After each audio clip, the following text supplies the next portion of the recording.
Est-il vrai que Bernard Kouchner a voulu vous intenter un procès? Absolument. J'avais écrit un article, oui, Bernard Kouchner mentait, il était sur mon site, il avait été diffusé en anglais, en espagnol, tout ça.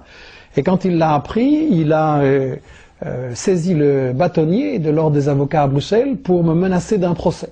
Alors j'ai dit, écoutez, si je me suis trompé, je suis tout prêt à le reconnaître en public, mais il faudra m'en convaincre, et puis les gens ont le droit de savoir, donc je vous propose un débat public, et si vous montrez que je me suis trompé, je m'excuserai. Alors il a fait machine arrière, et le procès, on n'en a plus entendu parler, malheureusement, parce que je pense que les gens ont le droit de savoir, et donc je pense que, en fait, Kouchner est un imposteur, et je disais tout à l'heure, c'est quelqu'un qui fabrique des médias mensonges.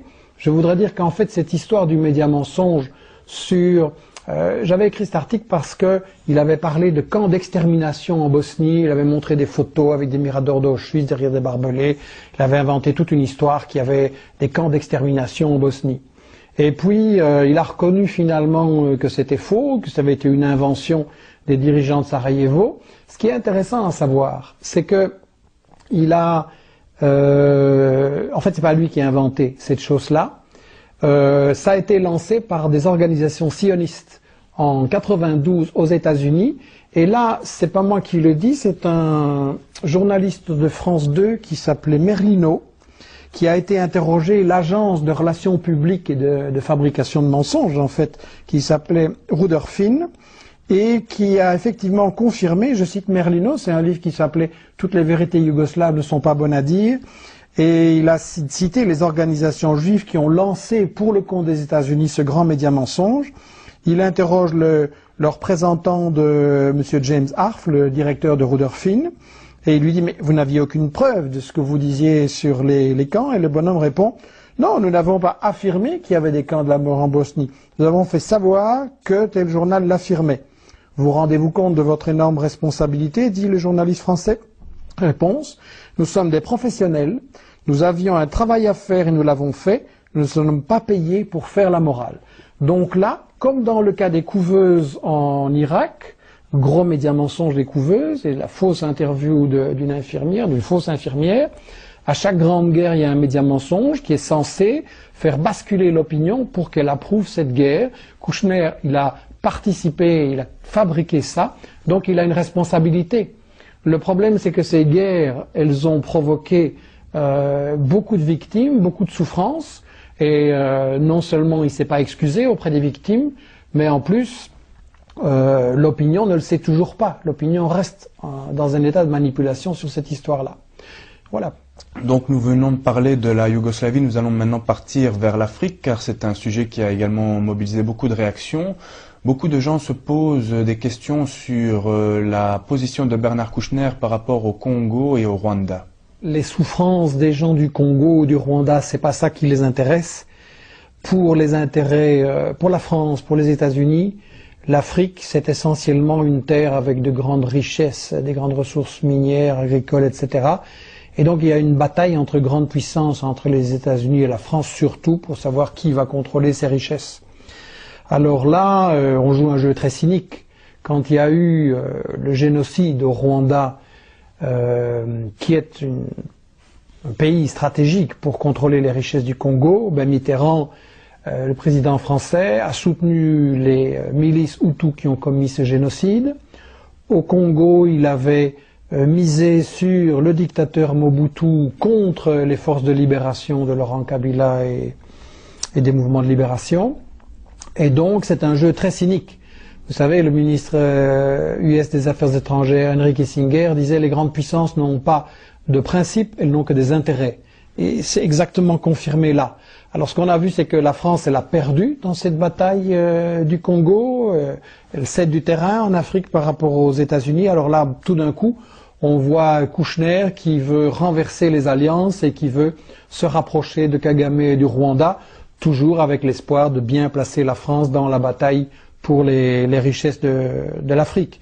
Ça, il faut le placer dans un contexte général. Vous savez, quand Sarkozy a été élu président, on s'est beaucoup scandalisé parce que il a été se reposer 3-4 jours sur un yacht très coûteux d'un des plus riches français qui s'appelle Bolloré. Et évidemment, Sarkozy a été mis au pouvoir par une série de Français les plus riches, mais ce que Bolloré fait en Afrique, c'est très intéressant et ça gagnerait à être connu. C'est un homme qui a un contrôle monopolistique sur les richesses céréalières de l'Afrique et qui plonge énormément de paysans dans la pauvreté par cette exploitation-là. C'est un homme qui a un contrôle sur les ports et les moyens de transport pour faire partir les richesses de l'Afrique vers l'Europe. C'est aussi un homme qui vend le tabac français, qui vend toutes sortes de matières, de produits français. Donc c'est vraiment le genre de personnage et de multinational qui maintient l'Afrique dans la pauvreté pendant que toute la richesse s'en va au nord. Alors je crois que Bernard Kouchner, sur tout ça, le soi-disant humanitaire, le fait que ce système-là produit des millions et des millions de pauvres, ça ne le gêne pas. Et donc là, on voit bien de quel côté il est en fait.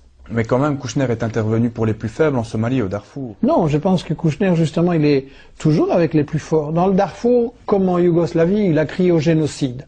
En réalité, c'est beaucoup plus complexe que ça. Et une chose qu'il ne faut absolument pas oublier, c'est qu'au Soudan, il y a du pétrole. Le Soudan est un pays qui veut rester relativement indépendant par rapport aux États-Unis et à l'Europe. Donc, on va le diaboliser pour ça et on va présenter des médias mensonges. Là aussi, il faut le savoir, on nous manipule sur ça. Et dans le cas de la Somalie, bon, Kouchner, il a commencé sa grande carrière d'humanitaire en se promenant, les gens de ma génération, ils ont tous vu ça, en se promenant avec un sac de riz sur l'épaule, sur une plage de Somalie, soi-disant que les bons blancs, les bons Européens allaient venir sauver les Somaliens de la pauvreté. En réalité, en Somalie aussi, il y a du pétrole dans le sous-sol, les États-Unis le convoitent. La Somalie, c'est un pays stratégique. Quand vous regardez une carte de l'Afrique, vous voyez tout ce qu'on peut contrôler à partir de là. Et donc, en fait, c'est absolument frappant de voir que Palestine, Irak, Yougoslavie, Darfour, Somalie, on pourrait encore donner quelques exemples. Chaque fois, Kouchner, il n'intervient pas du tout pour protéger les populations locales, mais pour permettre aux grandes puissances, États-Unis et France, de faire main basse sur les richesses, de faire main basse sur ces pays. Et en fait, Kouchner, c'est un peu l'agent commercial, l'agent publicitaire des pays riches et des grandes puissances. Finalement, ce que vous décrivez est assez inquiétant. On sait que Bernard Kouchner a une image d'humanitaire bien ancrée. C'est une véritable icône. Il a paru d'ailleurs parmi les personnalités préférées des Français, aux côtés de l'abbé Pierre, de Zidane. Alors, est-ce qu'il existe d'autres Bernard Kouchner? Effectivement, c'est la question à poser. C'est fascinant de voir qu'on arrive à faire passer pour un saint Kouchner, un homme qui est un arriviste, égoïste, arrogant, qui se remplit les poches. Et tout le monde le sait, aussi bien dans la politique et dans les médias, et quand même on arrive à faire croire ça aux Français. La question, effectivement, c'est quel rôle jouent les Bernard Kouchner? Parce que quand celui-là sera usé, on va en mettre un autre. Il joue le rôle suivant. Comme les guerres sont économiques, comme les guerres sont pour les intérêts des multinationales et que ce sont des guerres injustes contre Gaza, l'Irak, la Yougoslavie, etc., comment est-ce qu'on peut faire avaler ça aux gens? Parce que les gens en Europe ne sont pas des égoïstes et des indifférents. Si on leur donne une vraie information, ils vont dire non, on ne veut pas de ces guerres-là. Donc justement, on est obligé de leur vendre ces guerres-là avec un individu qui est présenté comme généreux, humanitaire, désintéressé, qui a une belle image. Il est absolument nécessaire pour vendre cette guerre. Et donc, c'est la question à poser. Quand il sera usé, par qui on va le remplacer? Et forcément, les mêmes mécanismes vont revenir. Je pense qu'il est important que le public, que les gens se rendent compte qu'il faut une sorte d'éducation aux médias, à l'école, par le site internet et le travail que nous faisons, par des livres aussi que nous avons en projet sur le travail des médias. Il faut qu'on se pose la question, c'est pas telle ou telle personne qui est intéressante. Quand il y a une guerre, je dois essayer de repérer où sont les intérêts économiques, surtout si on me les cache. Je dois essayer de voir pourquoi on diabolise tel ou tel, je dois essayer de voir pourquoi on donne la parole seulement à un camp et pas à l'autre. Et je pense que l'affaire Kouchner, elle va bien au-delà de ce personnage qui est finalement assez minable et assez dégoûtant. Mais il est important de comprendre le rôle qu'il joue et comment chacun d'entre nous peut apprendre de cette affaire pour éviter qu'on nous refasse le même coup dans les guerres prochaines. Michel Colomb, merci. Merci également à tous les lecteurs pour leurs réactions et leurs questions. C'était Grégoire pour Investigation.